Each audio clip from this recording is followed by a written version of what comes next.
এবার এই পরিবর্তিত বাংলাদেশের সংসদে আপনারা ইসলামকে দেখতে চান কি চান না? বিচার ব্যবস্থা ইসলামকে দেখতে চান কি চান না? আরে সেকুলারিজমের বাংলাদেশ দেখেছি, ডেমোক্রেসির বাংলাদেশ দেখেছি, সব বাংলাদেশের খেলা শেষ হয়ে গিয়েছে। 2025-এর বাংলাদেশ ইসলামের বাংলাদেশ হবে ইনশাআল্লাহ। খ্রিস্টান রাজ্য বলে পৃথিবীতে যেই রাজ্যগুলোকে আমরা চিনি, সেই খ্রিস্টান রাজ্যগুলো কেমনে পরিচালিত হতো? সেই খ্রিস্টান রাজ্য পরিচালনার মৌলিক মূলনীতি কি ছিল?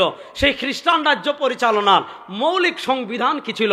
সেই খ্রিস্টান রাজ্যগুলো পরিচালনার মৌলিক আইন কি ছিল? হাকিম উম্মত লিখেছেন, শেখুল ইসলাম তাকি উসমান হামিদুল্লাহ লিখেছেন, খ্রিস্টান রাজ্য পরিচালনায় তারা একটা মৌলিক থিমই দাঁড় করিয়ে দিয়েছিল। সেই মৌলিক থিম ছিল কায়সার কায়সার, গির্জা গির্জা।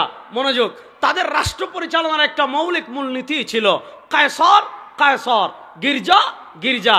কায়সার মানে রাষ্ট্র, গির্জা মানে ধর্মীয় উপাসনালয়, যেখানে তারা ধর্ম পালন করে, যেখানে তারা ধর্মের বিধানাবলী মানে।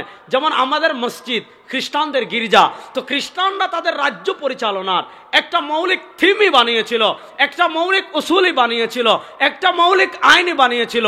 কিসরা কিসরা, গির্জা গির্জা। আপনি ধর্ম পালন করতে চাচ্ছেন, গির্জায় যান। ধর্মের বিধান পালন করতে চাচ্ছেন, গির্জায় যান। ব্যক্তি জীবনে ধর্ম প্র্যাকটিস করতে চাচ্ছেন, গির্জায় যান। আপনার পরিবার নিয়ে ধর্ম মানতে চাচ্ছেন, গির্জায় যান। ধর্মের অনুশাসন মানতে চাচ্ছেন, গির্জায় যান। অর্থাৎ তাদের ধর্ম গির্জার বৃত্তবন্দী ছিল। তারা তাদের ধর্মকে গির্জার ভিতর সীমাবদ্ধ করে রেখেছে। কায়সার কায়সার, রাষ্ট্র থাকবে রাষ্ট্রের মতো, ধর্ম থাকবে গির্জায়। রাষ্ট্রের আইন কি হবে? গির্জা মাথা ঘামাবে না। রাষ্ট্রের সংবিধান কি হবে? গির্জা মাথা ঘামাবে না। রাষ্ট্রের বিচার ব্যবস্থা কি হবে? গির্জা মাথা ঘামাবে না। রাষ্ট্র শাসন করবে কারা? গির্জা মাথা ঘামাবে না। রাষ্ট্রের নেতৃত্ব দিবে কারা? গির্জা মাথা ঘামাবে না। রাষ্ট্রের বিচার ব্যবস্থা চলবে কেমনে? গির্জা মাথা ঘামাবে না। রাষ্ট্রের সংবিধান কি হবে? গির্জা মাথা ঘামাবে না। রাষ্ট্রের সংসদ চলবে কেমনে? গির্জা মাথা ঘামাবে না। অর্থাৎ ধর্ম থাকবে গির্জায়, রাষ্ট্রের কোনো ক্ষেত্রে ধর্ম থাকবে না। রাষ্ট্র রাষ্ট্রের মতো থাকবে, রাষ্ট্রের কোনো কাজে ধর্ম মাথা ঘামাবে না। এবার বলেন, ধর্ম থাকবে গির্জায়, রাষ্ট্রের কোনো ধর্ম থাকবে না। এটা মুসলমানদের চিন্তা না খ্রিস্টানদের? আরো আসতে বলেন, আরো আসতে বলেন। এই চিন্তাটা মুসলমানদের না খ্রিস্টানদের? এবার শেখুল ইসলাম তাকি উসমান হাফিজাহুল্লাহ হাকিমুল উম্মতকে সিয়াসি আফকার ওই বইয়ে লিখেছেন, ওই খ্রিস্টানদের ওই চিন্তাটা গির্জা গির্জা, রাষ্ট্র রাষ্ট্র, কায়সার কায়সার, গির্জা গির্জা। খ্রিস্টানদের ওই চিন্তাটা, যে পোশাক পরিধান করে, যে বুরকা পরিধান করে, যে লেবাস পরিধান করে মুসলমান সমাজে এসেছে, সেই বুরকা, সেই পোশাক, সেই জামার নাম হলো সেকুলারিজম, তথা ধর্ম নিরপেক্ষতা। আচ্ছা বলেন, ধর্ম নিরপেক্ষতা মুসলমানদের আদর্শ না খ্রিস্টানদের? কথা বলেন না, চট্টগ্রাম বেগুন জুড়ে কোন না, এটাকে মুসলমানদের আদর্শ না খ্রিস্টানদের? আসেন, যারা সেকুলারিজম আবিষ্কার করেছে, যারা ধর্ম নিরপেক্ষতা আবিষ্কার করেছে, তারা ধর্ম নিরপেক্ষতার দুটা সংজ্ঞা করেছে। একটা সংজ্ঞা উগ্র সংজ্ঞা। ধর্ম নিরপেক্ষতার মূল মেসেজ যেটা ছিল, আপনি মিশরের আবু আব্দুল্লাহ মিসরি এক লেখক আছেন, তিনি ধর্ম নিরপেক্ষতা নিয়ে লম্বা আলাপ দিয়েছেন, লম্বা বই লিখেছেন। তিনি তার বইয়ে ধর্ম নিরপেক্ষতার দুটা ভার্সন দেখিয়েছেন। একটা ভার্সন হলো উগ্র ভার্সন, মূল মানে মৌলিক ভার্সন, যেটা মূলধারার ভার্সন। সেই সেকুলারিজম হলো মানে জীবনের সব জায়গা থেকে ধর্মের ছায়াকে মুছে দিতে হবে। আপনি ঘুমাচ্ছেন, ঘুমানোর ক্ষেত্রে ধর্মের ছায়া মুছে দিতে হবে। আপনি রাজনীতি করছেন, ধর্মের ছায়া মুছে দিতে হবে। আপনি রাষ্ট্র পরিচালনা করছেন, ধর্মের ছায়া মুছে দিতে হবে। আপনি সংবিধান লিখছেন, ধর্মের ছায়া মুছে দিতে হবে। আপনি আইন করছেন, ধর্মের ছায়া মুছে দিতে হবে। আপনি বিচার করছেন, ধর্মের ছায়া মুছে দিতে হবে।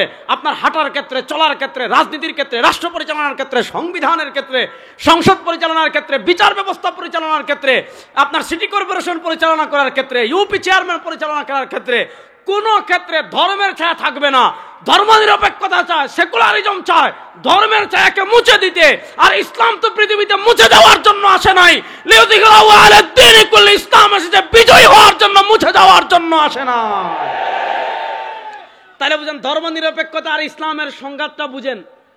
ধর্ম নিরপেক্ষতা চায় সব জায়গা থেকে ইসলামের ছায়া মুছে দিতে, আর ইসলাম বলে সব জায়গায় ইসলাম মুছার তো প্রশ্নই আসে না।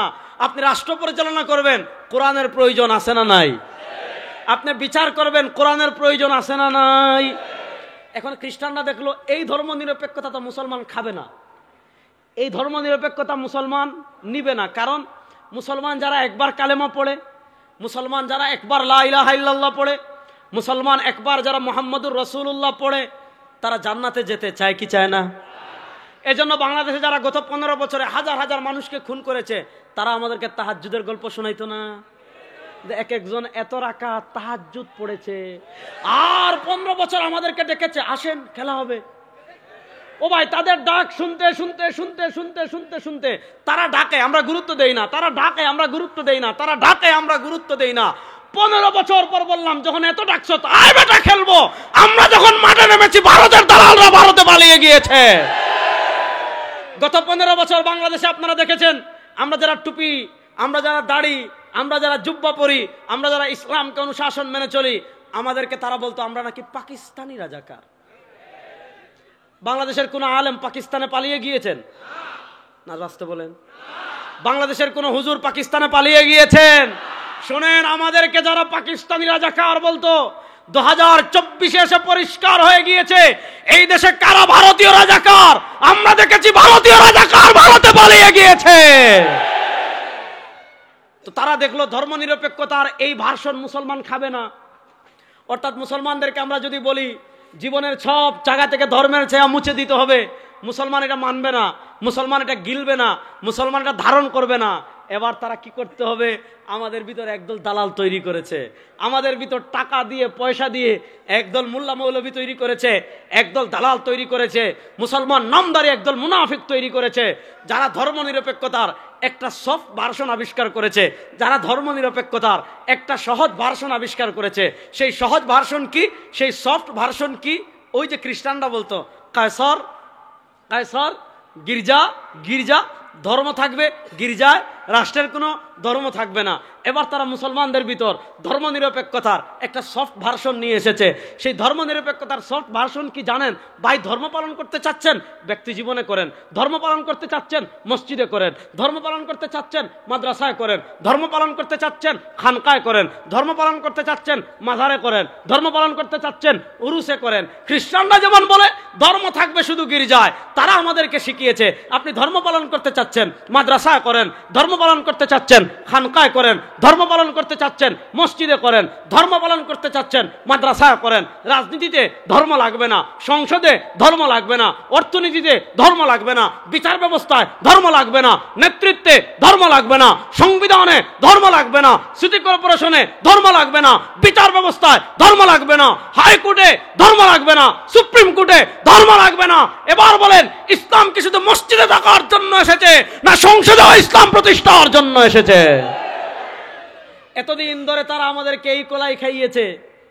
এজন্য দেখবেন হুজুররা যখন বলে রাষ্ট্রের নেতৃত্ব দিব আমরা, হুজুররা যখন বলে আমরা সংবিধান প্রণয়ন করব, হুজুররা যখন বলে আমরা এমপি হব, হুজুররা যখন বলে আমরা মেয়র হব, হুজুররা যখন বলে আমরা রাজনীতি করব, হুজুররা যখন বলে আমরা রাষ্ট্র পরিবর্তন করব, বলে হুজুর আপনি নামাজ পড়াইবেন, পিসা হুজুর আপনি মুরিদ করাইবেন, হুজুর আপনি মিলাদ পড়বেন, হুজুর আপনি খতম করবেন, আপনি এই কাজে আসলেন কেন? এই প্রশ্নটা এসেছে কোথা থেকে? ওই যে খ্রিস্টানরা আমাদের মাথায় সেট করে দিয়েছে, খ্রিস্টানরা আমাদের মাথায় বসিয়ে দিয়েছে ধর্ম থাকবে ধর্মের জায়গায়, রাষ্ট্রের কোনো ধর্ম থাকবে না। এই সেকুলারিজম আমরা বিশ্বাস করি না? রাস্তে বলেন, আরে বেগুন জুড়ে কোন আমরা কি এই সেকুলারিজম বিশ্বাস করি? এবার আসেন ইমান ভঙ্গের একটা কারণ আজকে বলে যাই আপনাদের। বাংলাদেশের কত মানুষ রাজনীতির কারণে ইমান হারাচ্ছে। এই গণতান্ত্রিক রাজনীতি বলেন আর সেকুলারিজমের রাজনীতি বলেন, এই রাজনীতি কত মানুষের ইমান নিয়ে যাচ্ছে। আমি আপনাদেরকে আজকে বেশ কিছু রেফারেন্স দিয়ে যাই। আপনি এতদিন শুনেছেন মাজারে সিজদা দেওয়া হারাম, দিলে ইমান থাকে না। আপনি শুনেছেন মাজারে গিয়ে বাচ্চা চাইলে ইমান থাকে না। আপনি শুনেছেন ওই বায়েজিদ বুস্তামির পাহাড়ের উপর যে কাসিমগুলো আছে ওগুলার ভাগ্য পরিবর্তনের অধিকারী মনে করলে ইমান থাকে না। এগুলো ঠিক আছে, মাজারে সিজদা দেওয়া জায়েজ মনে করে হালাল মনে করে কেউ সিজদা দিলে তার ইমান থাকবে না। মাজারওয়ালা সন্তান দিতে পারে এমন আকীদা রেখে কেউ যদি বাচ্চা চায় ইমান থাকবে না। মাজারওয়ালা আমাকে বিপদ থেকে উদ্ধার করতে পারে, ভাগ্য পরিবর্তন করতে পারে এমন আকীদা রেখে কেউ কবরে গিয়ে চাইলে তার ইমান থাকবে না। এগুলো তো আমরা জানি। ইমান ভঙ্গের একটা আধুনিক ভার্সন আজকে আমি বলে যাই, ইমান ভঙ্গের আধুনিক একটা কারণ আমি বলে যাই। দেখেন আমার হাতে আপনারা যে কিতাব দেখতে পাচ্ছেন ওই কিতাবের নাম হলো মাকালাতুল কাউসারি। আমাদের জাতীয় মসজিদের খতিব মাওলানা মোহাম্মদ আব্দুল মালিক হাফিজাহুল্লাহ, আমার উস্তাদে মুহতারাম, তার শেখ হলেন, তার উস্তাদ হলেন Sheikh Abdul Fattah Abu Ghudda রহিমাহুল্লাহ। Sheikh Abdul Fattah Abu Ghudda রহিমাহুল্লাহ ইন্তেকাল করেছেন 1417 হিজরিতে। আর Sheikh Abdul Fattah Abu Ghudda রহিমাহুল্লাহর উস্তাদ হলেন আল্লামা জাহিদ কাউসারি রহিমাহুল্লাহ। তিনি ইন্তেকাল করেছেন 1371 হিজরিতে। আল্লামা জাহিদ কাউসারি রহিমাহুল্লাহ এত বড় আলেম ছিলেন, যারা আমাদের আকীদার দিকে আঙ্গুল তুলেছে তিনি তাদের কোমর ভেঙে দিয়েছেন, যারা আমাদের মাযহাবের দিকে আঙ্গুল তুলেছে তিনি তাদের কোমর ভেঙে দিয়েছেন, যারা আমাদের ইমামে আজম আবু হানিফা রহিমাহুল্লাহর দিকে আঙ্গুল তুলেছে তিনি তাদেরও কোমর ভেঙে দিয়েছেন। তো আল্লামা কাউসারি রহিমাহুল্লাহ অনেকগুলো ছোট ছোট ছোট ছোট মাকালা লিখেছেন। আল্লামা জাহিদ কাউসারি রহিমাহুল্লাহ অনেকগুলো ছোট ছোট ছোট ছোট প্রবন্ধ লিখেছেন। ওই আল্লামা কাউসারি রহিমাহুল্লাহর প্রবন্ধগুলো একসাথে এই যে মাকালাতুল কাউসারি নামে ছেপেছে। অর্থাৎ এই মাকালাতুল কাউসারির ভিতর আল্লামা জাহিদ কাউসারি রহিমাহুল্লাহ ছোট ছোট যতগুলা মাকালা লিখেছেন সব মাকালা এখানে একসাথে ছাপানো হয়েছে। আমি তো সবটা পড়তে পারবো না। 278 নম্বর পৃষ্ঠায় আল্লামা জাহিদ কাউসারি রহিমাহুল্লাহ তার মাকালাতুল কাউসারির 248 নম্বর পৃষ্ঠায় একটা শিরোনাম দিয়েছেন, হুকমু মুহাওয়ালাতি ফাসলি দ্বীন আনিদ দাওলা। আল্লামা কাউসারি রহিমাহুল্লাহ একটা শিরোনাম দিয়েছেন, হুকমু মুহাওয়ালাতি ফাসলি দ্বীন আনিদ দাওলা। কোন মুসলমান যদি মনে করে ধর্ম আলাদা রাষ্ট্র আলাদা, কোন মুসলমান যদি বলে ধর্ম থাকবে শুধু ঘরে, কোন মুসলমান যদি মনে করে ধর্ম থাকবে শুধু খানকায়, কোন মুসলমান যদি মনে করে ধর্ম থাকবে শুধু মসজিদে, কোন মুসলমান যদি মনে করে সংবিধানে ধর্মের দরকার নাই, কোন মুসলমান যদি মনে করে রাজনীতিতে ধর্মের দরকার নাই, কোন মুসলমান যদি মনে করে বিচার ব্যবস্থায় ধর্মের দরকার নাই, কোন মুসলমান যদি মনে করে অর্থনীতিতে ধর্মের দরকার নাই, কোন মুসলমান যদি মনে করে রাষ্ট্র পরিচালনায় ধর্মের দরকার নাই, হুকমু মুহাওয়ালাতি ফাসলি দ্বীন আনিদ দাওলা। কোন মুসলমান যদি মনে করে ধর্ম আলাদা রাষ্ট্র আলাদা, রাষ্ট্রের কোন কাজে রাষ্ট্রের কোন ক্ষেত্রে ধর্মের কোন দখল নাই, ধর্ম লাগবে না। আল্লামা কাউসারি রাহিমাহুল্লাহ তার হুকমু মুহাওয়ালাতি ফাসলি দ্বীন আনিদ দাওলা এই কিতাবে লিখেছেন, ফাল মুসলিমু ইদা তালাবা বিমিসলি যালিকা ফি সালামাতি আকলি। যুবকরা কান শুনে শুনেন, কান খুলে শুনেন। আল্লামা কাউসারি রাহিমাহুল্লাহ লিখেছেন, ফাল মুসলিমু ইদা তালাবা বিমিসলি যালিকা ফি সালামাতি আকলি। কোন মুসলমান যদি সুস্থ মস্তিষ্কে এটা মনে করে রাজনীতিতে ইসলাম লাগবে না, অর্থনীতিতে ইসলাম লাগবে না, ওই যে আমাদের শাহবাগী সুশীলরা যেভাবে বলে টকশোতে বসে যে রাজনীতিতে ইসলাম কেন, অর্থনীতিতে ইসলাম কেন, বিচার ব্যবস্থা ইসলাম কেন, রাষ্ট্র পরিচালনা ইসলাম কেন, সংসদে ইসলাম কেন। ফাল মুসলিমু ইদা তালাবা বিমিসলি যালিকা, ফাল মুসলিমু ইদা তালাবা বিমিসলি যালিকা ফি সালামাতি আকলিহি। কোন মুসলমান যদি সুস্থ মস্তিষ্কে এই কথা বলে, আল্লামা কাউসারি রাহিমাহুল্লাহ আজ থেকে 80 বছর আগে ফতোয়া দিয়ে গিয়েছেন, কোন মুসলমান যদি এইটা বলে ধর্ম শুধু ঘরের জন্য আসছে, রাষ্ট্রের কোন কাজে ধর্ম লাগবে না, তার ঈমান থাকবে না, সে মুরতাদ হয়ে যাবে। তাহলে বলেন রাষ্ট্রের সব কাজে ইসলাম প্রতিষ্ঠার প্রয়োজন আছে না নাই? এই চট্টলার মুসলমান বেগুন জুড়ে বলেন প্রতিষ্ঠার প্রয়োজন আছে না নাই? তাহলে এবার এই পরিবর্তিত বাংলাদেশের সংসদে আপনারা ইসলামকে দেখতে চান কি চান না? বিচার ব্যবস্থা ইসলামকে দেখতে চান কি চান না? আরে সেকুলারিজমের বাংলাদেশ দেখেছি, ডেমোক্রেসির বাংলাদেশ দেখেছি, সব বাংলাদেশের খেলা শেষ হয়ে গিয়েছে। 2025-এর বাংলাদেশ ইসলামের বাংলাদেশ হবে ইনশাআল্লাহ। তাহলে বলেন রাষ্ট্রের সব জায়গায় ধর্মের প্রয়োজন আছে না নাই? তাহলে এবার সংসদে ইসলাম প্রতিষ্ঠা করার জন্য মুসলমান রেডি আছেন তো ইনশাআল্লাহ? এই যে 4-5 জন রেডি আছে। সংসদে ইসলাম প্রতিষ্ঠার জন্য রেডি আছেন তো ইনশাআল্লাহ? যদি পীর সাহেব চরমোনাই সহ, যদি পীর সাহেব চরমোনাই বাংলাদেশের সব ইসলামী দলকে নিয়ে ঐক্যবদ্ধভাবে আপনাদেরকে ডাক দেন, ও বাংলাদেশের যুবক, ও বাংলাদেশের তরুণ, ও বাংলাদেশের মুসলমান, যদি পীর সাহেব চরমোনাই সহ ইসলামী নেতৃবৃন্দ ঐক্যবদ্ধ হয়ে আপনাদেরকে ডাক দেন, আর সেকুলারিজম চাই না, আর ডেমোক্রেসি চাই না, আর মানুষের তন্ত্রমন্ত্র চাই না, এবার ইসলামের বাংলাদেশ গড়ব, ইসলামের বাংলাদেশ গড়ার জন্য প্রস্তুত আছেন তো সবাই ইনশাআল্লাহ?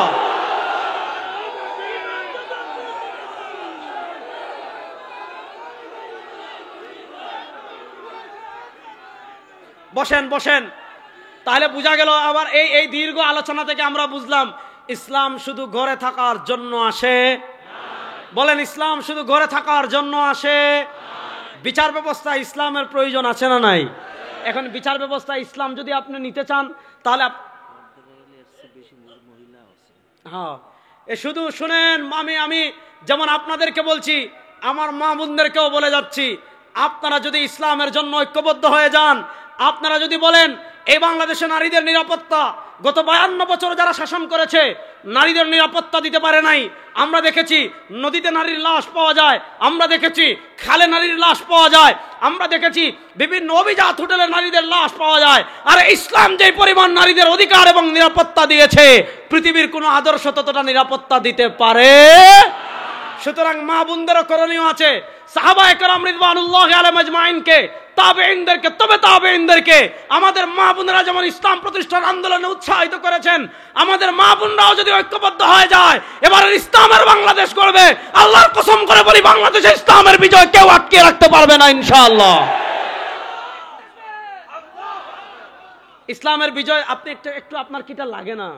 আপনার কি একবার একটু মনে হয় না এই কথা যে গণতন্ত্রের বাংলাদেশ তো অনেকবার দেখলাম, সেকুলারিজমের বাংলাদেশ তো অনেকবার দেখলাম। আমাদের মরহুম পীর সাহেব চরমোনাই রাহিমাহুল্লাহ বলে গিয়েছিলেন, শুধু নেতার পরিবর্তন নয় ও বাংলাদেশের মুসলমান, নেতার পরিবর্তন তো একবার হয় নাই, ক্ষমতা একবার হয় নাই, চেয়ারের পরিবর্তন তো একবার হয় নাই, সংস্কার তো একবার হয় নাই। নেতা অনেক পরিবর্তন হয়েছে, ক্ষমতা অনেকবার পাল্টেছে, চেয়ার অনেকবার পাল্টেছে, চুরি বন্ধ হয় নাই, খুন বন্ধ হয় নাই, গুম বন্ধ হয় নাই, টাকা পাচার বন্ধ হয় নাই। একবার কি আপনার অন্তরে এই কথা আসে না? দেখি পরীক্ষামূলক একবার ইসলামকে বিজয় করি। আমি আপনাদের কাছে আল্লাহর নামের কসম করে বলে যাচ্ছি, আপনারা একবার ইসলামকে বাংলাদেশের ক্ষমতায় নেন, আপনারা একবার ইসলামের সংসদ প্রতিষ্ঠা করেন। যদি ইসলাম আপনাকে ন্যায় বিচার প্রতিষ্ঠা করতে না পারে, ইসলাম যদি খুন বন্ধ করতে না পারে, ইসলাম যদি গুম বন্ধ করতে না পারে, ইসলাম যদি চুরি বন্ধ করতে না পারে, ইসলাম যদি দুর্নীতি বন্ধ করতে না পারে, ইসলাম যদি ডাকাতি বন্ধ করতে না পারে, আল্লাহর নামের কসম করে বলছি আপনাদের সামনে আর জীবনে কথা বলবো না। ইসলাম ক্ষমতায় আসলে কি হবে এটা বোঝার জন্য তো আমাদের বেশি দূরে যাওয়ার দরকার নাই, আফগানিস্তানের দিকে তাকাইলেই হয়ে যায়। পৃথিবীর আরে বেটা ভারতকে কি আমরা ডরাই রে? কথা বলে না। আপনার আওয়ামী লীগ বাগার 5 মাস হয়েছে, এখন আপনাদের ভয় যায় নাই? আরে আফগানিস্তানের মুসলমান, এই চট্টগ্রামের সবুজ পাগড়িওয়ালারা বলে যাচ্ছি, আফগানিস্তানের কালো পাগড়িওয়ালারা যদি কালেমার পতাকা উড়াতে পারে, বাংলাদেশের সবুজ পাগড়িরা কালেমার পতাকা উড়ানোর জন্য প্রস্তুত আছে তো ইনশাআল্লাহ?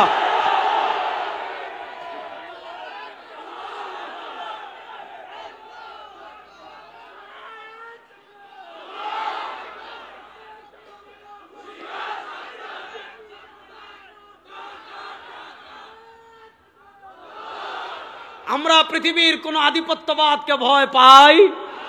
আরে আমাদের তো স্লোগান একটা আছে, আল্লাহু আকবার। আমাদের তো মিছিল একটা আছে, লা ইলাহা।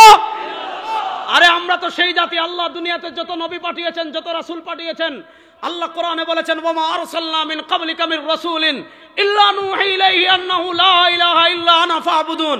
আমার নবীর প্রথম স্লোগান ছিল, ইয়া আইয়ুহান নাস কুলু লা ইলাহা ইল্লাল্লাহ তুফলিহুন। আমরা কারো বাপের স্লোগান দেই না, আমরা কারো নেত্রী স্লোগান দেই না। আমরা যেমন খানকায় স্লোগান দেই লা ইলাহা ইল্লাল্লাহ, এখন থেকে রাজপথে জয় বাংলা কোন স্লোগান না, আমাদের স্লোগান হবে লা ইলাহা ইল্লাল্লাহ। আমাদের স্লোগান হবে লা ইলাহা ইল্লাল্লাহ। লা ইলাহা ইল্লাল্লাহ আমাদের জাতীয় স্লোগান হোক, চান কি চান না? লা ইলাহা ইল্লাল্লাহকে জাতীয় স্লোগান বানাতে হলে সংসদে ইসলামকে নিতে হবে। রেডি আছেন তো মুসলমান? আসেন তাহলে আমরা বুঝা গেল মূল কথাটা, মূল কথার পয়েন্ট হারাইয়েন না। মূল কথা হলো ইসলাম শুধু মসজিদে থাকার জন্য আসে নাই। মসজিদে নামাজ পড়বেন কেমনে, এই বিধান যেমন ইসলামে আছে। খানকায় জিকির করবেন কেমনে, ওই বিধান যেমন ইসলামে আছে। দোকানে ব্যবসা করবেন কেমনে, ওই বিধান যেমন ইসলামে আছে। আদালতে বিচার করবেন কেমনে, ওই বিধান যেমন ইসলামে আছে। সংসদে বসে রাষ্ট্র পরিচালনা কেমনে করবেন, ইসলামে আছে না নাই? তাহলে সংসদের বিধানগুলো বাংলাদেশে বাস্তবায়ন করার দরকার আছে না নাই? এবার আমি আপনাদেরকে আরেকটা ইতিহাস বলি। প্রোগ্রামটা অনেক, বক্তার সময় অনেক কম, যেহেতু আমি জাতীয় উলামা মাশায়েখ আইম্মা পরিষদের সাধারণ সম্পাদক, আমার দায়িত্ব একটু বেশি, এজন্য একটু বেশি সময় চেয়ে নিছি। খুব ভালো করে কথা বুঝেন। এবার আমি আপনাদেরকে একটা ইতিহাস শোনাই, শুনেন। আমরা এক স্বাধীনতার গল্প জানি, যেটা হয়েছে 1971-এ। খুব মনোযোগ দিয়ে বুঝেন। 1971 সালের আগে আমাদের স্বাধীনতা আরেকটা আছে, ওই স্বাধীনতার গল্প তারা আমাদেরকে শিক্ষা দেয় না, ওই স্বাধীনতার গল্প তারা আমাদেরকে বলে না। কেন বলে না জানেন? কারণ 47-এর স্বাধীনতায় সবচেয়ে বেশি অবদান ছিল আলেমদের। তাহলে আমরা এক স্বাধীনতা লাভ করেছি 71-এ, এক স্বাধীনতা লাভ করেছি 47-এ। আসেন 1947-এর আগে, মনোযোগ দিয়ে যুবকরা শোনো, 1803 সাল থেকে নিয়ে 1947 সাল পর্যন্ত এই 150 বছরের কাছাকাছি সময় প্রাতিষ্ঠানিকভাবে আমাদের ভারত উপমহাদেশের ক্ষমতায় ছিল ইস্ট ইন্ডিয়া কোম্পানি, ইংরেজরা। এবার মুসলমান বলেন, ইস্ট ইন্ডিয়া কোম্পানি এদেশের মালিক ছিল না ডাকাত ছিল? আর আসতে বলেন, ইস্ট ইন্ডিয়া কোম্পানি ইংরেজরা এদেশের মালিক ছিল না ডাকাত ছিল? ডাকাতদের বিরুদ্ধে দীর্ঘ সংগ্রাম হলো। আপনি 1833-এর বালাকুট, 1857 সালের সিপাহী বিপ্লব, 1866 সালে দারুল উলুম দেওবন্দ প্রতিষ্ঠা, তারপরে শেখুল হিন্দ মাহমুদ হাসান দেওবন্দি রাহিমাহুল্লাহর নেতৃত্বে রেশমি রুমাল আন্দোলন, শায়খুল আরবি ওয়াল আজম সৈয়দ হুসাইন আহমদ মাদানী নব্বরাল্লাহু মারকাদাহুর নেতৃত্বে ব্রিটিশ বিরোধী আন্দোলন। সিপাহী বিপ্লবে যান, হাজী ইমদাদুল্লাহ মুহাজির মক্কিকে পাবেন। সিপাহী বিপ্লবে যান, ফকিহুন নফস আল্লামা রশিদ আহমদ গাঙ্গুহিকে পাবেন। সিপাহী বিপ্লবে যান, আপনি পাবেন হলেন হুজ্জাতুল ইসলাম কাসিম নানতুবি রাহিমাহুল্লাহকে। ব্রিটিশ আমাদের বিরুদ্ধে 150 বছর জুলুম করেছে, অত্যাচার করেছে, খুন করেছে, গুম করেছে। ব্রিটিশের সবচেয়ে বেশি অত্যাচারের শিকার হয়েছিল মুসলমান। ব্রিটিশের সবচেয়ে বেশি অত্যাচার জুলুমের শিকার হয়েছিল মুসলমান। কথা ভালো করে বুঝেন। ব্রিটিশদের দীর্ঘ ত্যাগ সংগ্রামের পর ব্রিটিশ যখন বিদায়ের সময় গনিয়ে আসলো, যেহেতু ব্রিটিশ আমলে, গত আওয়ামী লীগ আমলে হিন্দুরা যেমন সবচেয়ে বেশি অধিকার লাভ করেছিল। আপনাদের চট্টগ্রামে পূজায় আপনাদের এক মন্ত্রী ছিল, গিয়া বলছে আমার ইমান হুজুরদের মতো এত দুর্বল না যে পূজায় গেলে মূর্তির সামনে নাচানাচি করলে তার ইমান নাকি নষ্ট হবে না। আমি বলেছিলাম, আরে বেটা, তোর ইমান থাকলে না যাবে, তোর তো ইমান নাই, তোর তো ইমান। 1947-এর আগে মুসলমান তখন আন্দোলন করেছে, আর হিন্দুদের সাথে থাকবো না, মুসলমানের আলাদা আবাসভূমি লাগবে। 1947-এর 14 অথবা 15 আগস্ট তারিখটা সঠিক এই মুহূর্তে মনে পড়ছে না। আরবি তারিখটা আমি বলি, ইংরেজিটা আমি না বললেও সমস্যা নাই। আরবি তারিখটা আমি বলি। শেখুল ইসলাম জাস্টিস তাকি উসমানী হাফিজাহুল্লাহ তার আত্মজীবনী ইয়াদেতে লিখেছেন, এই দিন ছিল রমাদানুল মুবারকের শবে কদর। 26 তারিখ দিবাগত রাতে, বৃহস্পতিবার জুমার রাতে মুসলমানদের জন্য 1947-এ আলাদা একটা আবাসভূমি হয়েছে। সেই আলাদা আবাসভূমির নাম পাকিস্তান। পাকিস্তানের 2 ভাগ ছিল, একটা পশ্চিম পাকিস্তান আর একটা হলো পূর্ব পাকিস্তান। ও চট্টলার বীর মুসলমান শুনেন, 1947-এর আগে মুসলমান যখন আলাদা মুসলিম আবাসভূমির আন্দোলন করেছে, ওই সময় আন্দোলনে মুসলমানদের জাতীয় স্লোগান ছিল, পাকিস্তান প্রতিষ্ঠার জাতীয় স্লোগান ছিল পাকিস্তান কা মতলব কিয়া লা ইলাহা ইল্লাল্লাহ। আর ভাই ইল্লাল্লাহটা একটু জোরে বলেন না। পাকিস্তান কা মতলব কিয়া লা ইলাহা ইল্লাল্লাহ। যদি দলিল লাগে আমার কাছে আইসেন, ফিতনা গামে গামে করেন না। দলিল লাগলে রেজাউল করিম আপনার কাছে আসবেন, দলিল দিয়ে কবর দিয়ে দিব ইনশাআল্লাহ। বলেন, পাকিস্তান প্রতিষ্ঠার আন্দোলনের স্লোগান কি ছিল? পাকিস্তান কা মতলব কিয়া লা ইলাহা ইল্লাল্লাহ। আরে বলেন না, পাকিস্তান কা মতলব কিয়া লা ইলাহা ইল্লাল্লাহ। 47-এর স্বাধীনতা লা ইলাহা ইল্লাল্লাহর উপর ভিত্তি করে বলে। অনেকে বলে পীর সাহেব চরমোনাই কেন জুড়ে গলায় কথা বলে, অনেকে বলে মুফতি ফয়জুল করিম কেন জুড়ে গলায় কথা বলে, অনেকে বলে মামুনুল হক কেন জুড়ে গলায় কথা বলে, রেজাউল করিম আবরাররা কেন জুড়ে গলায় কথা বলে। আরে বেটা, আমরা যদি বড় গলায় কথা না বলে তোর বাপ বলবে? কেন আমি এই কথা বলেছি শুনেন।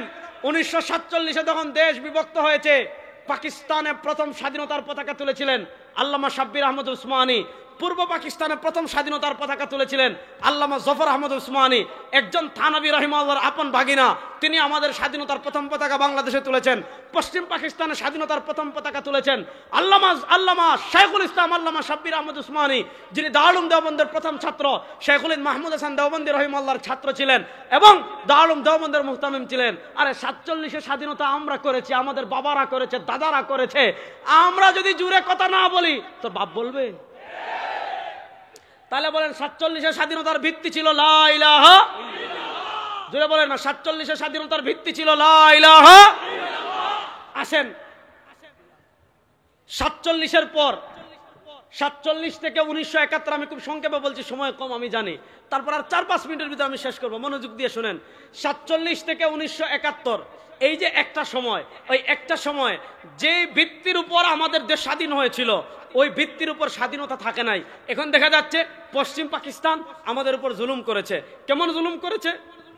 আমাদের এখানে ভালো কাগজ হয়েছে, তারা ওই কাগজ পশ্চিম পাকিস্তানে নিয়ে যায়, ওখান থেকে খারাপ কাগজ আমাদেরকে দেয়। এখানে ভালো ধান হয়েছে ওইটা তারা ওখানে নিয়ে যায়, ওখান থেকে খারাপ ধান দেয়। আমাদেরকে চাকরির ক্ষেত্রে তারা বৈষম্য করে, আমাদের সাথে ইনসাফ করে না, নানাভাবে জুলুম করে।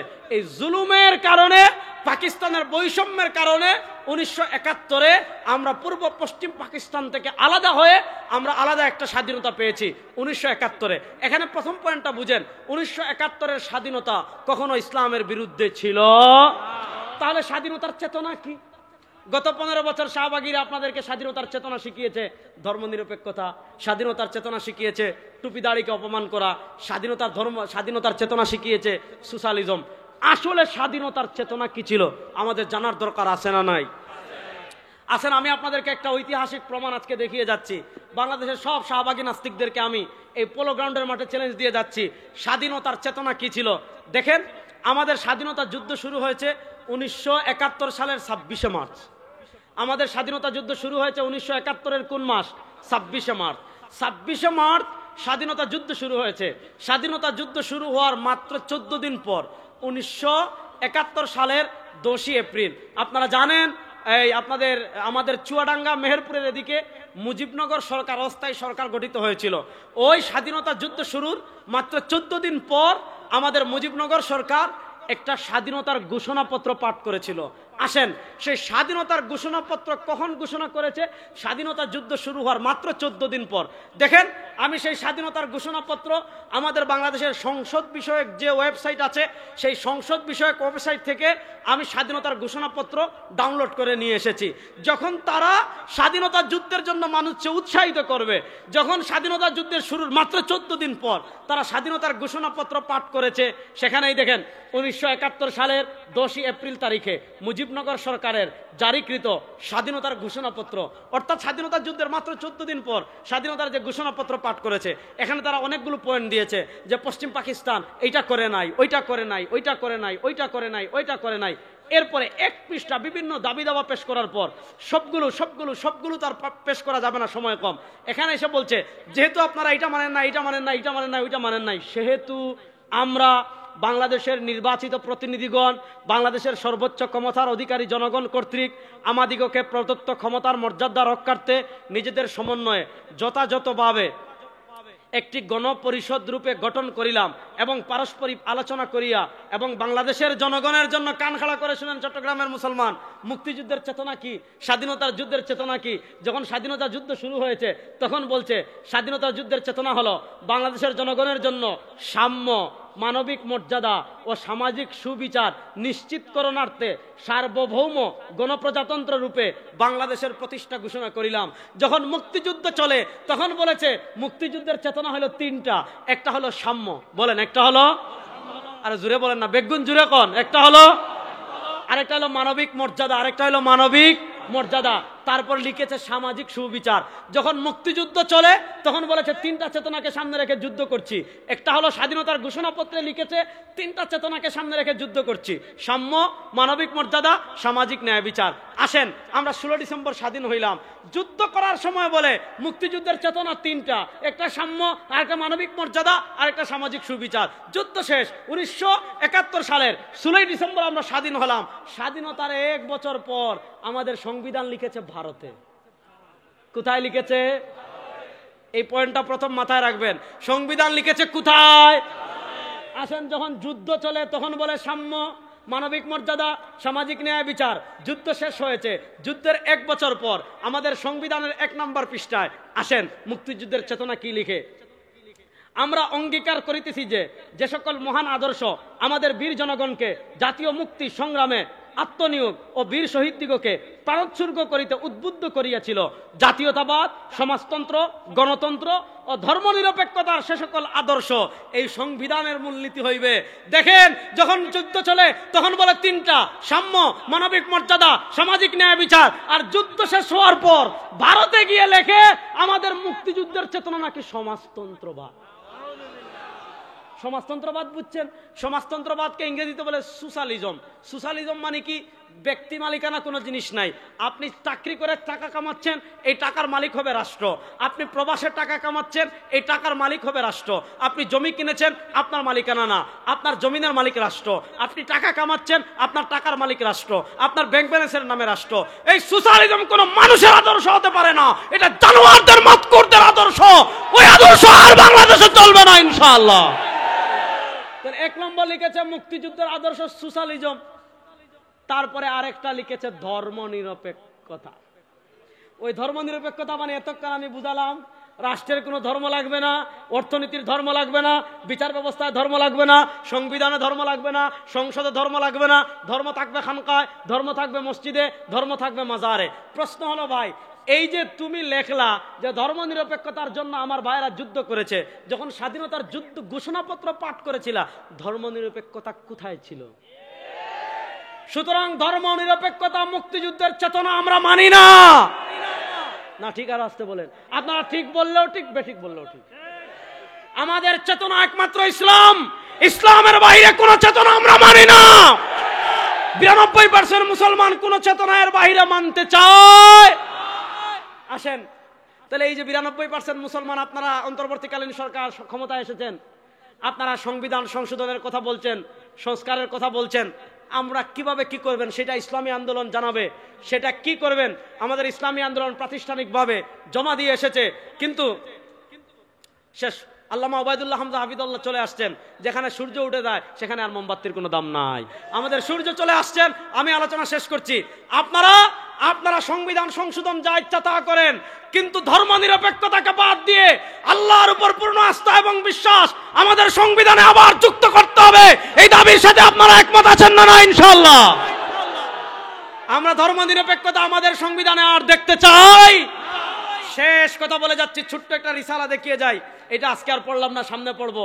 ভোটারের দায়িত্ব, ভোট সম্পর্কে শরীয়তের নির্দেশ, এই বই লিখেছেন আল্লামা শামসুল হক ফরিদপুরি রাহিমাহুল্লাহ। 52 বছর চুর, ডাকাত, বদমাশ, লাঠিয়াদের ভোট দিয়েছেন। যারা আপনার টাকা চুরি করেছে, আপনি মাথার গাম পায়ে ফেলে টাকা ব্যাংকে রেখেছেন, ব্যাংক লুটতরাজ করেছে। আপনি মাথার গাম পায়ে ফেলে টাকা কামিয়ে শেয়ার বাজারে রেখেছেন, শেয়ার বাজারে লুটতরাজ করেছে। ওই চুর, ডাকাত, চাঁদাবাজদের বাংলাদেশের মানুষ আর ক্ষমতায় দেখতে চায় না। পীর সাহেব চরমনাই সহ ইসলামের নেতৃবৃন্দ যদি আপনাদেরকে ঐক্যবদ্ধ ডাক দেন, এবার ইসলামের বাংলাদেশ হবে। চট্টলার বীর মুসলমান প্রস্তুত আছেন তো ইনশাআল্লাহ? আর কোন তন্ত্রমন্ত্র আমরা দেখতে চাই? আল্লাহ তাআলা ইসলামের বাংলাদেশ গড়ার জন্য ঘাম ঝরানোর তৌফিক আমাদেরকে দান করেন। ইসলামী আন্দোলনের নেতা কর্মীরা প্রস্তুত আছেন তো ইনশাআল্লাহ? নতুন বাংলাদেশে ইসলামকে বিজয় করবই করব ইনশাআল্লাহ। নাসরুম মিনাল্লাহ, ফাতুন করিব। আসসালামু আলাইকুম।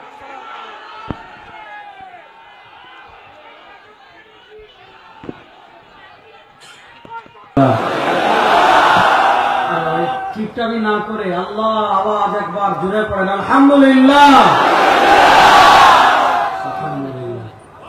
দেখেন, নতুন বাংলাদেশ, পরিবর্তিত বাংলাদেশ। আজকে অনেক কথা বলবো। আল্লাহ তাআলা আমাকে যেন ইখলাসের সাথে বিশুদ্ধ কথা বলার তৌফিক দান করেন। আল্লাহ তাআলা আপনাদের সবাইকে আলোচনার শুরু থেকে নিয়ে শেষ পর্যন্ত মনোযোগ সহকারে শোনার তৌফিক দান করেন।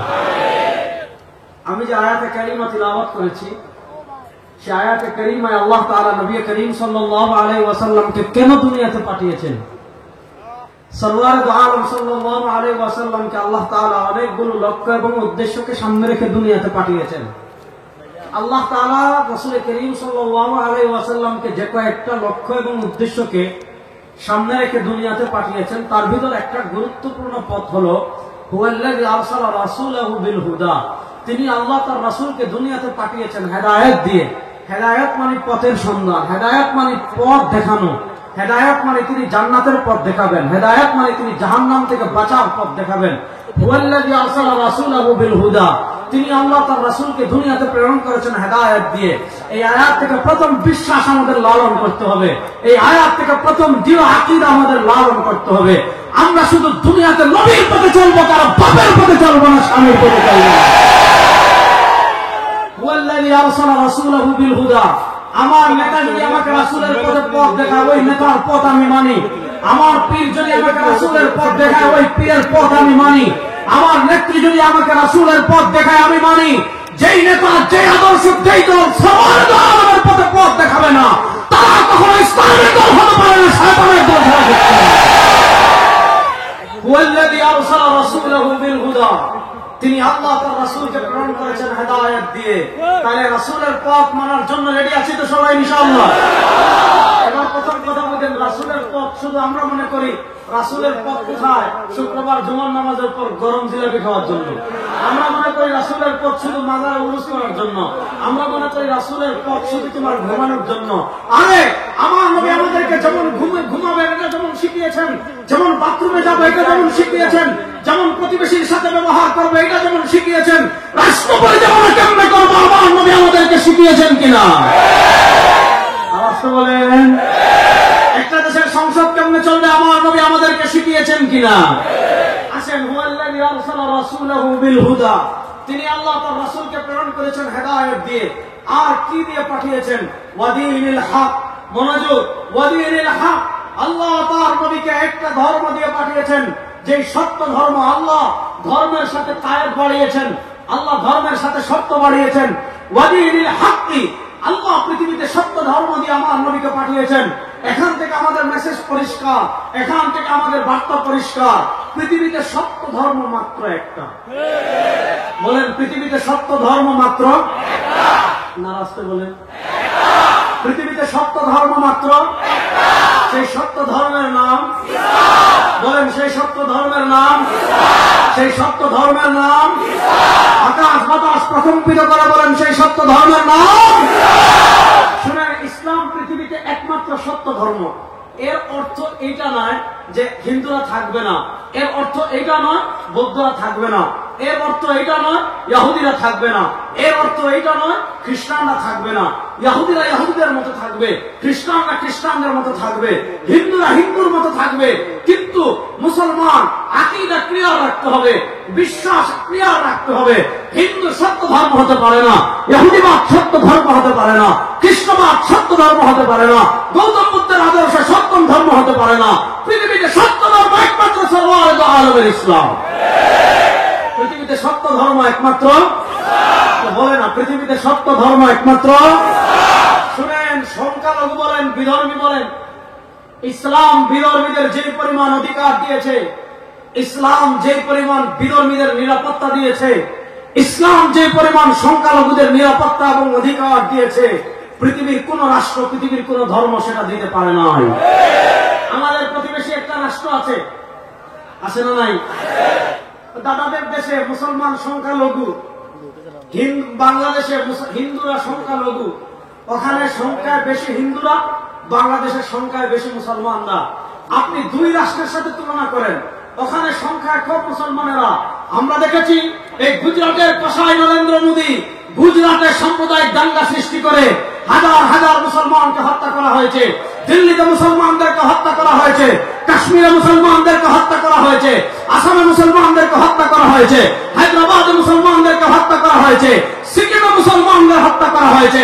আজকে তোমরা আমাদেরকে মানবতা শিখাও, তোমরা আমাদের সাম্প্রদায়িক সম্প্রীতি আমাদের শিখাও, আমাদেরকে শেখাতে হবে না তোমাদের দেশের মুসলমানদের নিরাপত্তা দাও। এর বিপরীত বাংলাদেশের অবস্থা দেখেন।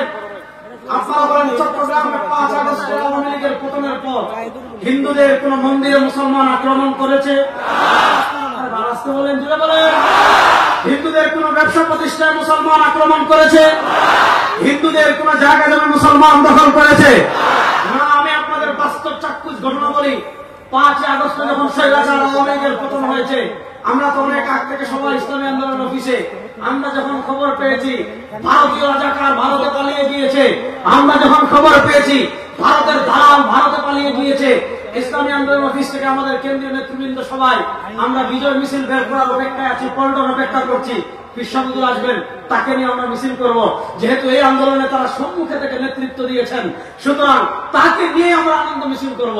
ওমা, বিশ্ববন্ধুদের খবর নাই, হুজুর কোথায়? হুজুরকে নাই। পরে খবর পেলাম তিনি আমাদেরকে মিছিলে পাঠিয়ে ক্যামেরার সামনে বসে পুরো বাংলাদেশের মুসলমানদেরকে তিনি বার্তা দিয়েছেন যে আওয়ামী লীগের পতন হয়েছে, কিন্তু হিন্দুদের কোন মন্দিরে আক্রমণ করা যাবে না। তিনি তার নেতৃবৃন্দ, তার ইসলামী আন্দোলন, যুব আন্দোলন, ছাত্র আন্দোলন আমাদের ইসলামী আন্দোলনের যতগুলো সংগঠন আছে সব সংগঠনকে সারা দেশে নেতৃত্ব দিয়েছিলেন যে যত জায়গায় হিন্দুদের মন্দির আছে অনেক হিন্দু লীগ হয়ে মন্দিরে আক্রমণ করতে পারে, আপনারা মন্দির পাহারা দেন। পৃথিবীর এমন কোন নজির নাই। বাংলাদেশের মানুষ 5 আগস্টের পর দেখিয়েছে মুসলমানরা হিন্দুদের মন্দির পাহারা দিয়েছে। অথচ আমাদের পার্শ্ববর্তী রাষ্ট্রে আমরা দেখেছি বাবরি মসজিদ ভেঙে তারা রাম মন্দির নির্মাণ করেছে। মুসলমানদের মসজিদ যারা ভেঙে দিচ্ছে, মুসলমানের মাদ্রাসা যারা ভেঙে দিচ্ছে, মুসলমানের খানকা যারা ভেঙে দিচ্ছে, সাম্প্রদায়িক দাঙ্গা সৃষ্টি করে ভারতে যারা মুসলমানদেরকে হত্যা করে, পরিষ্কার ভাষায় বলছি বাংলাদেশের দিকে হাত বাড়ালে দিল্লির লালকেল্লা পর্যন্ত আমার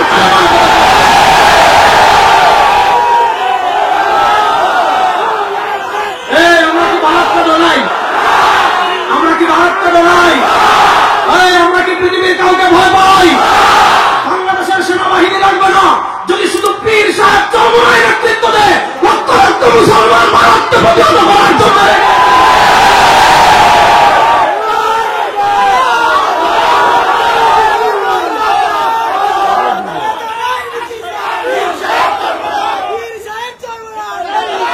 কথা ভালো করে শুনেন, ইসলাম যতটুকু বিধর্মীদের নিরাপত্তা দিয়েছে পৃথিবীর কেউ বিধর্মী। আমাদের দেশে ভয়েস অফ আমেরিকা রিপোর্ট করেছে, পৃথিবীর বড় বড় সব মিডিয়া রিপোর্ট করেছে, বাংলাদেশে বিধর্মীরা যতটুকু নিরাপদ পৃথিবীর কোথাও বিধর্মীরা ততটুকু নিরাপদ না। সুতরাং খবরদার, আপনি কলকাতার হারবাল বিক্রেতা সাংবাদিক যেগুলো আছে, ওই ভাদ্র মাসের কুত্তা কামড় দিলে মানুষ জবাবে লাফায়, মনে হচ্ছে সংবাদ পড়ছে না, ভাদ্র মাসের কুত্তা কামড় দিয়েছে। আর বলছে চট্টগ্রাম দখল করে নিবে। চট্টগ্রাম নাকি তাদের? আমরা বলি শোনেন, চট্টগ্রামের দিকে হাত বাড়াবেন 14 কোটি মুসলমান দিল্লির লালকেল্লা পর্যন্ত কালেমার পতাকা ওড়ার জন্য প্রস্তুত। চট্টগ্রামের বীর মুসলমান ভারতের কালো হাত ভেঙে দেওয়ার জন্য প্রস্তুত আছে তো ইনশাআল্লাহ? আমরা কি ভারতরে ডরাই বেটা? আমরা তো সেই জাতি 313 জন 1000-এর বিরুদ্ধে খেলা করেছি। আমরা তো সেই জাতি মাত্র 10,000 জন 1.5 লাখের বিরুদ্ধে দাঁড়িয়ে গিয়েছি। আমরা তো সেই জাতি মাত্র 50,000 3 লক্ষের বিরুদ্ধে দাঁড়িয়ে গিয়েছি। সুতরাং তোমাদের সৈন্য বেশি থাকতে পারে, দেশ বেশি থাকতে পারে, খবরদার বাংলাদেশ নিয়ে তোমাদের অপরাজনীতি আর আমরা চলতে দেব না ইনশাআল্লাহ। আসেন, আল্লাহ তার নবীকে পাঠিয়েছেন ওয়াদিনিল হক। বলছিলাম পৃথিবীতে সত্য ধর্ম একটা, সেটার নাম, আরে ভাই বলেন না, পৃথিবীতে সত্য ধর্ম একটা, সেটার নাম। এবার আসেন, আল্লাহ তার নবীকে ইসলাম দিয়ে কেন পাঠিয়েছেন? মসজিদে গরম জিলাপি খাওয়ার জন্য না, মাজারে আপনি বিরিয়ানির পর ডেগের পর ডেগ বিরিয়ানি খাওয়ার জন্য না। আল্লাহ তার নবীকে কেন পাঠিয়েছেন? লিউযহিরাহু আলাদ-দীনি কুল্লি, লিউযহিরাহু আলাদ-দীনি কুল্লি, লিউযহিরাহু আলাদ-দীনি কুল্লি। আল্লাহ দ্বীন ইসলাম দিয়েছেন সব কিছুর উপর ইসলামকে বিজয়ী থাকার জন্য।